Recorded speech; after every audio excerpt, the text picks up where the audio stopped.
Dust swirled across the small town of Red Creek as wagons rattled over uneven boards and townsfolk bustled about, eyes darting toward the young woman standing alone near the mercantile. Her dress was patched and faded, her boots nearly worn through, and in her hands she clutched a threadbare shawl that had belonged to her late mother. Her name was Clara May. Life had never been kind to her. She had grown up in a shack at the edge of town, working long hours for scraps of bread, sewing for wealthier women who rarely paid her fairly.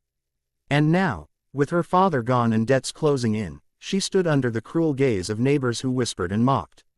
"Look at her," sneered Mrs. Harper, the banker's wife, loud enough for others to hear. "Trying to sell eggs like she's a proper lady. Who'd want her?" A few others chuckled, their judgment stinging sharper than the cold wind. Clara lowered her eyes, fighting back tears. She had always been strong, but sometimes the weight of being poor felt unbearable. It was then that the sound of hooves broke through the murmur. A tall man rode into town on a coal-black stallion, his hat casting a shadow over his sharp features. His presence commanded attention, the kind of man who needed no introduction. Everyone knew him. Baron James Whitlock, the richest landowner in 3 counties.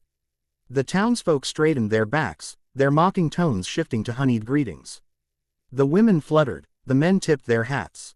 The Baron was known for his wealth, his vast ranches, and his cold, calculating demeanor. Few ever claimed to have seen him smile. He dismounted slowly, tying his reins before striding toward the mercantile. That's when his eyes landed on Clara. She felt the weight of his gaze and instinctively turned away, embarrassed by her shabby dress. "Miss," he said, his voice deep and steady.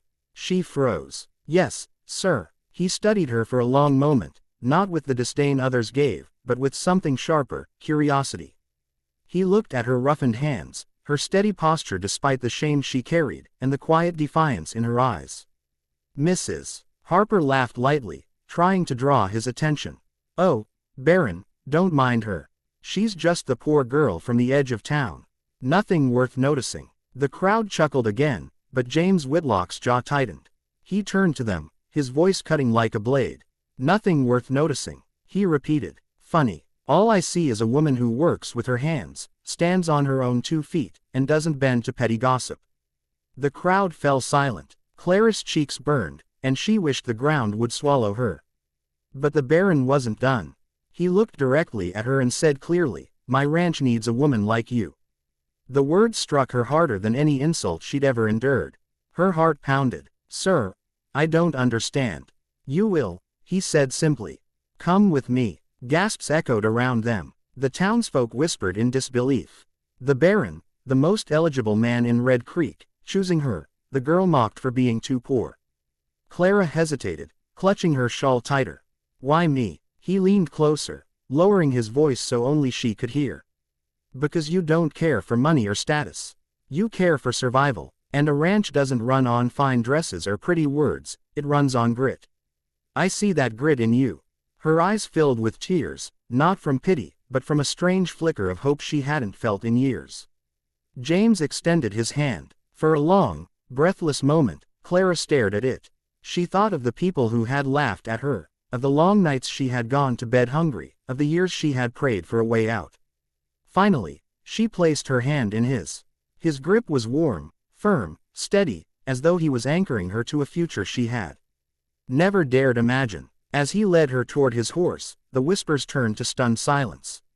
For once, Clara did not lower her head. She walked tall, her chin lifted, her heart racing with both fear and newfound strength. The rich Baron had chosen her, not for wealth, not for beauty, but for the strength the world had tried to shame her for. And as they rode out of Red Creek together, Clara realized something she had never believed possible. Sometimes, the very things people mocked in you were the very things someone else would treasure. Because to James Whitlock, she wasn't too poor. She was exactly what he needed.